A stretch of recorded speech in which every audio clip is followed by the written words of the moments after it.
The room went quiet the moment he said it. Not awkward quiet. Not confused quiet.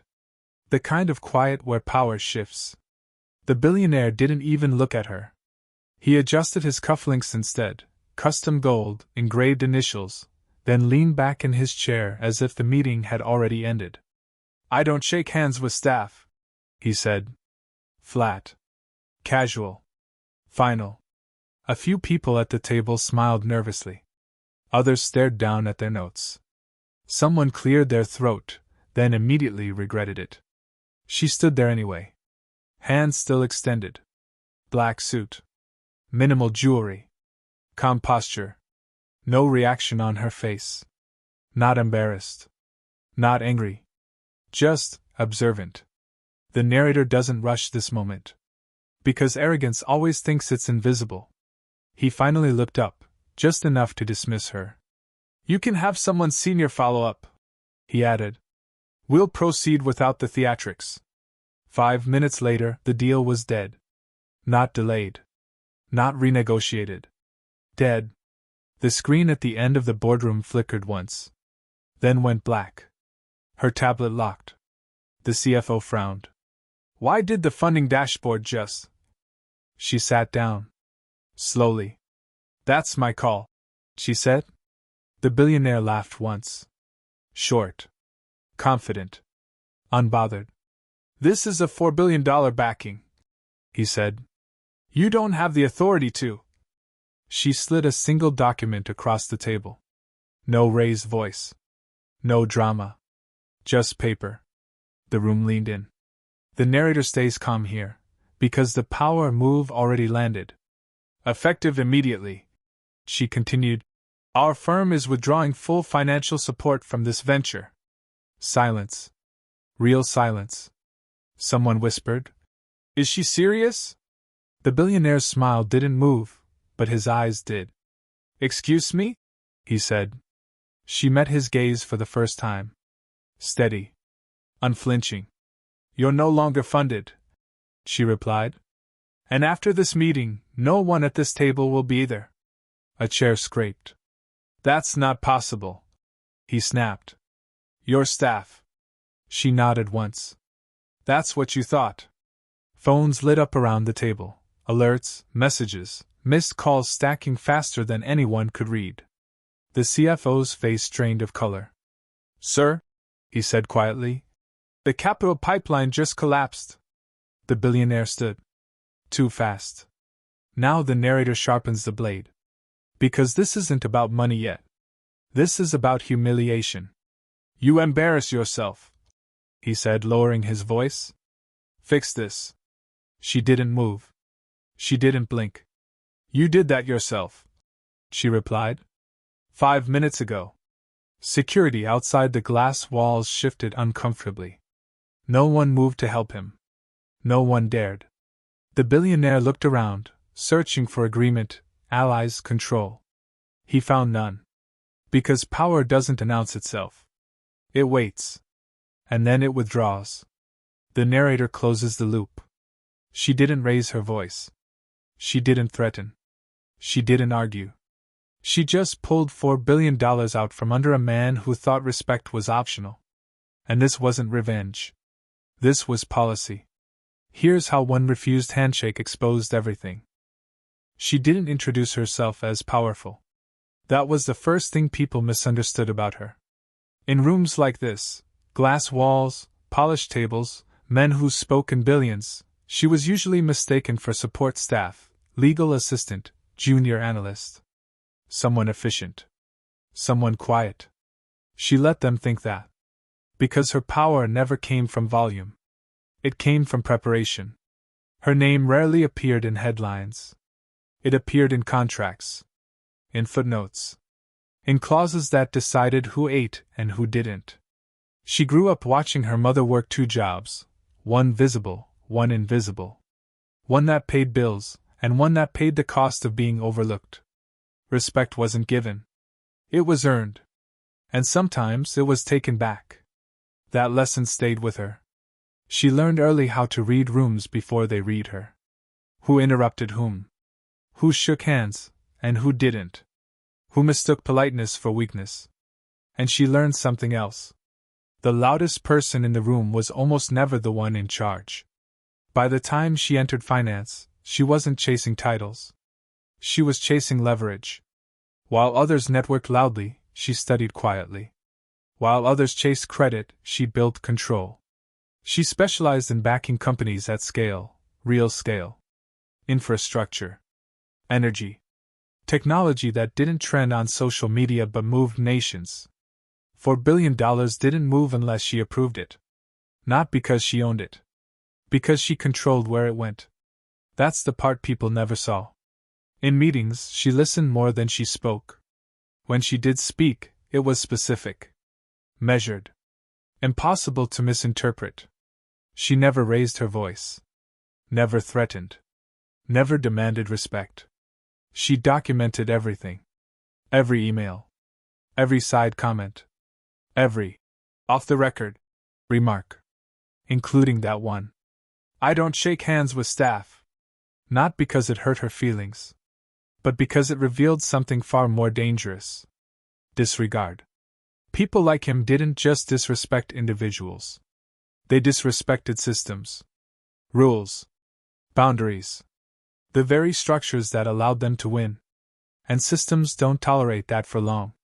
She didn't pull the funding because he embarrassed her. She pulled it because he exposed the liability. Investors trust two things: judgment and culture. He failed both in 5 seconds. And here's the part that makes people uncomfortable.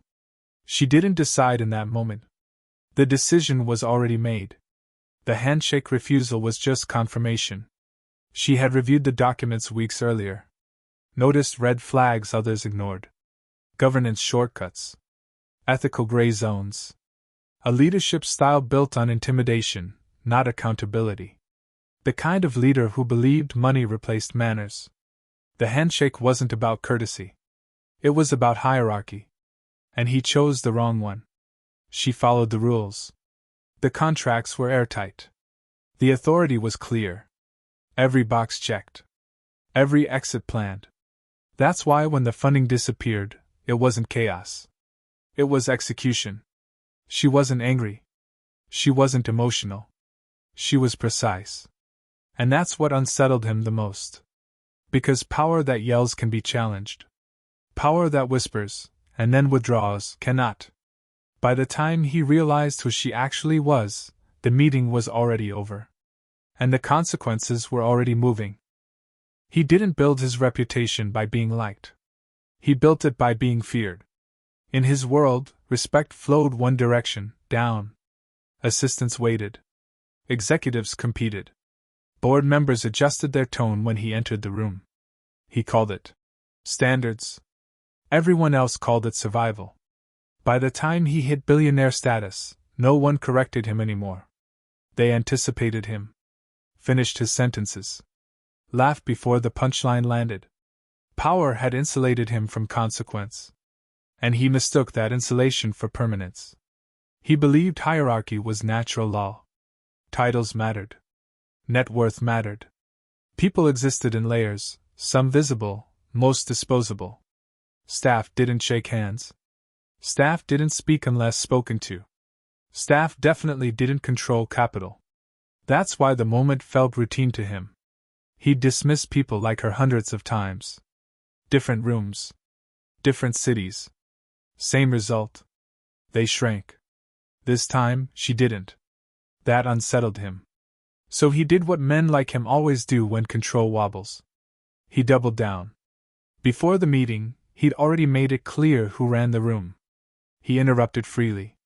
Corrected minor details aggressively. Used silence as punishment. At one point he leaned back, folded his arms, and said, "Let's not waste time on hypotheticals." It wasn't a suggestion. It was a warning. The room complied. No one wanted to be the next example. Because he had a reputation for making examples. Executives who crossed him found their budgets frozen. Partnerships evaporated. Careers stalled quietly, efficiently. He never shouted. He didn't need to. Humiliation was cleaner. At one board meeting months earlier, He'd cut off a junior director mid-sentence. "Speak when you have something useful," he'd said. No one defended her. That silence trained the room. So when he refused the handshake, it wasn't impulsive. It was deliberate. A reminder. "You are not my equal."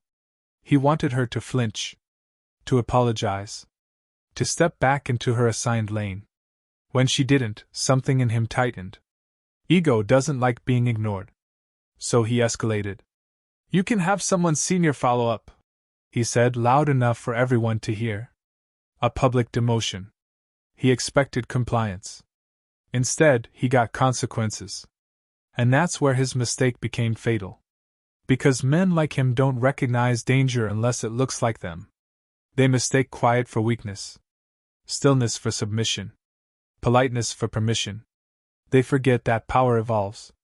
It doesn't always announce itself with titles and noise. Sometimes it sits patiently, holding the keys, waiting for arrogance to expose itself. He thought the deal was secure because he'd already won. He thought the money was guaranteed. He thought he was untouchable. That belief shaped everything he did next. The laughter. The dismissal. The refusal to listen. He thought this was just another staffer learning her place. He was wrong. And the worst part? He wouldn't realize it until it was too late. He thought the meeting was over. That was the mistake. Because when people like him relax, they stop watching their footing. She didn't argue. Didn't raise her voice. Didn't defend herself. She simply sat down. And in that moment, the room shifted. Her tablet unlocked with a soft click. The screen glowed once, then settled into a dashboard no one else had access to. The billionaire was still talking, about timelines, about expectations, about how. "We'll finalize this after legal cleans it up."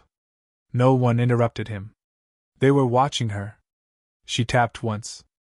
The funding authorization disappeared. Not dramatically. Not with alarms. Just gone. A quiet, digital void where $4 billion had been seconds earlier. The CFO frowned first. "Hold on," he said, leaning forward. "That line just..." She tapped again. Secondary backing froze. The billionaire laughed, waving a dismissive hand. "Let's not play games." She didn't look up. A third tap. Liquidity access severed. Now the room moved. Chairs scraped. Phones came out. Someone whispered, "What's happening?" The narrator stays measured here, because collapse is rarely loud at first. The CFO's voice dropped. "Sir, the capital pipeline is collapsing." The billionaire's smile faltered. "That's not possible," he said. "This deal was locked weeks ago." She finally spoke. "It was conditional," she said calmly. "And those conditions were violated." He stood up. Too fast. "What conditions?" he snapped. She turned the tablet so the room could see. Clause after clause highlighted. Governance requirements. Ethical conduct provisions. Leadership accountability language everyone had skimmed. "You didn't read the footnotes," she said. "I wrote them." Silence hit like gravity. Someone swallowed audibly. The billionaire stepped closer, lowering his voice. "You're overstepping." She didn't move. "This isn't a negotiation," she replied. "It's a withdrawal." Phones began buzzing around the table. Alerts, emails, missed calls stacking in real time. One executive muttered, "Our stock." Another whispered, "The banks just froze." The billionaire looked around for support. None came. Because contracts don't care about ego. And money doesn't care about pride. "This can be reversed," he said, trying to regain control. "We can talk about this privately." She shook her head. "Transparency clause," she said. "Public disclosure in 30 minutes. Now fear entered the room. This wasn't just financial. This was reputational. Investors don't forgive surprises. The billionaire's voice sharpened. "You're making a mistake." She met his eyes. "No," she said. "I'm enforcing policy." That sentence landed harder than any threat. because it stripped him of narrative. He wasn't being attacked. He was being corrected. The meeting dissolved around them. Executives stood. Legal teams called in. Security hovered near the door, not for her. For him. He sat back down slowly. The realization crept in. This wasn't personal. This was final. The narrator closes the turn. He thought power was loud. He thought dominance was visible. But real power moves quietly. And leaves nothing behind. He finally stopped talking. That was the moment everything changed. Up until then, he'd believed this was a misunderstanding. A personality clash. A junior executive overreaching, testing boundaries. But now he saw the shape of it. This wasn't chaos. It was design. The room had emptied halfway. Legal teams whispered into phones. Assistants hovered near doors, waiting for instructions that never came. She remained seated. Calm. Still. As if this outcome had been expected. The billionaire rubbed his hands together once. Slow. Nervous. A habit no one had ever seen from him before. You planned this, he said. It wasn't an accusation. It was a realization. She didn't deny it. I prepared for risk, she replied. You happened to be it. That was the line that broke him. Because men like him don't lose to people. They lose to systems. And she was a system. She explained nothing more than necessary. No lectures. No speeches. Just facts. Her firm didn't operate on personalities. It operated on governance triggers. Behavioral thresholds. Cultural compliance metrics that investors demanded but executives ignored. Disrespect wasn't subjective. It was measurable. Documented. Escalated. The handshake wasn't about manners. It was evidence. He looked down at the table, then back up. You're destroying months of work. She nodded. And preventing years of liability. That's when he tried the pivot. I can fix this, he said. We'll revise leadership protocols.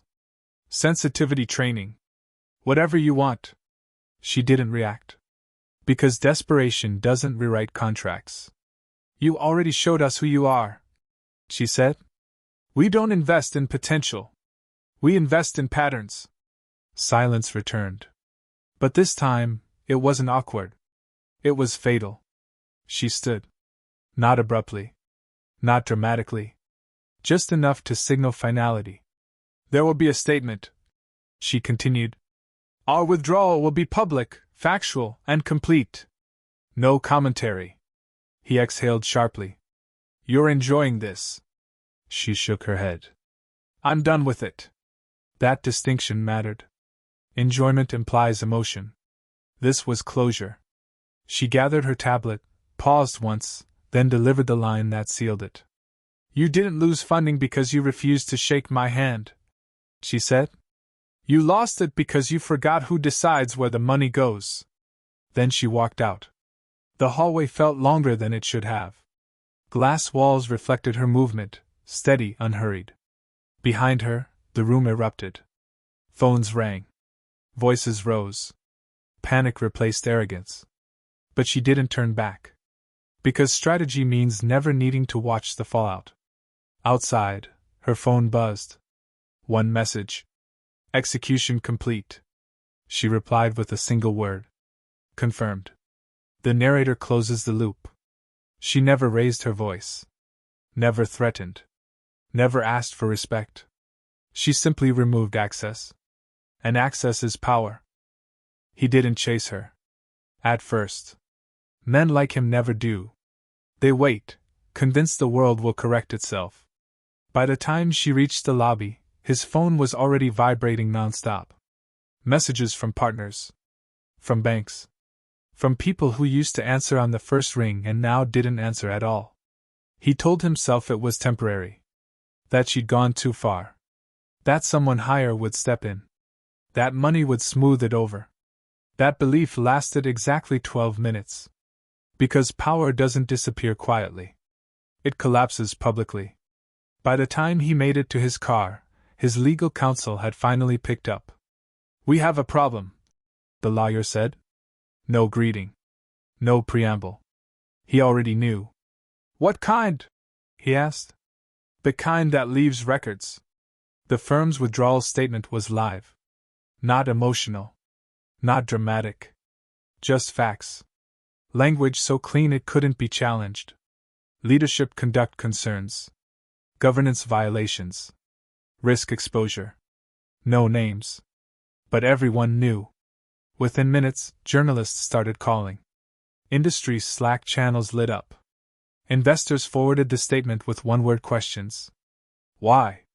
That's when he made his second mistake. He tried to control the narrative. At an emergency call with senior partners, he paced, voice sharp, words tumbling over each other. "She's just staff," he said. "She misunderstood her role." There it was. The confession. Recorded. Timestamped. Unfiltered. Silence followed on the call. Then someone spoke.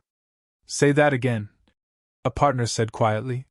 He didn't realize it yet, but the moment had already passed. The call ended abruptly. Minutes later, the recording surfaced. Leaked? Shared? It didn't matter. What mattered was that people heard it. The tone. The entitlement. The casual disrespect. It confirmed everything the withdrawal statement implied, without her saying another word. By the time he reached his office, security was waiting. Not to escort him out. To escort investigators in. Compliance audits don't announce themselves. They arrive. Folders. Laptops. Questions no one had asked him before. Meanwhile, she was already gone. Not hiding. Not celebrating. Just finished. She sat in a quiet car, scrolling through notifications she didn't open. Because the outcome no longer required her attention. Her phone buzzed once more. Board acknowledgement received. Full authority affirmed. She closed her eyes for a second, not in relief, but in confirmation. She trusted the system. And the system had responded. Back at the office, he finally cracked. Not publicly. Not dramatically. But in a way that mattered. To his lawyer, he admitted it.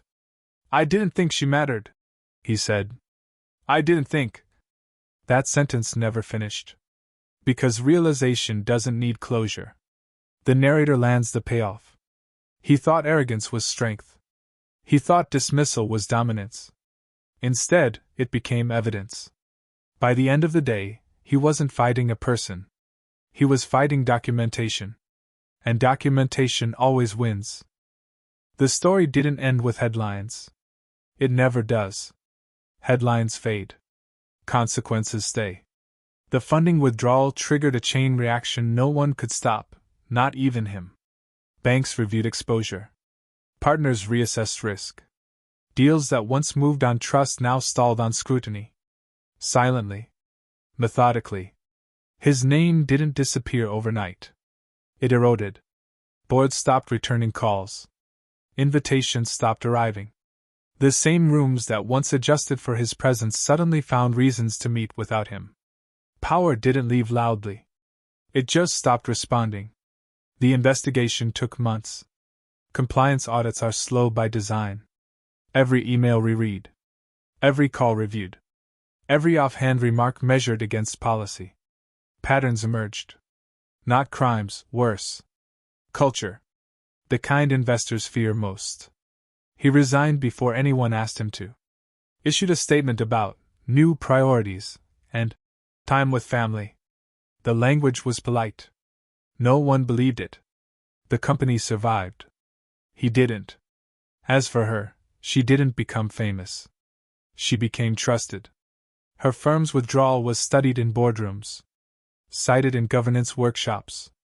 Quietly referenced as an example of how power actually works when applied correctly. No drama. No speeches. Just enforcement. She was invited to fewer panels, and more closed-door meetings. The kind where decisions are finalized, not discussed. The handshake incident became a footnote. An anecdote retold without embellishment. Most people missed the point. They thought it was about disrespect. It wasn't.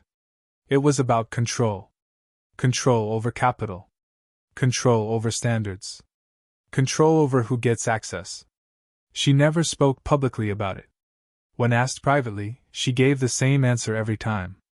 I followed the process. And that was true. Months later, she passed him in an airport lounge. No cameras. No witnesses. Just proximity. He recognized her instantly. She didn't stop. She didn't look back. She didn't need to.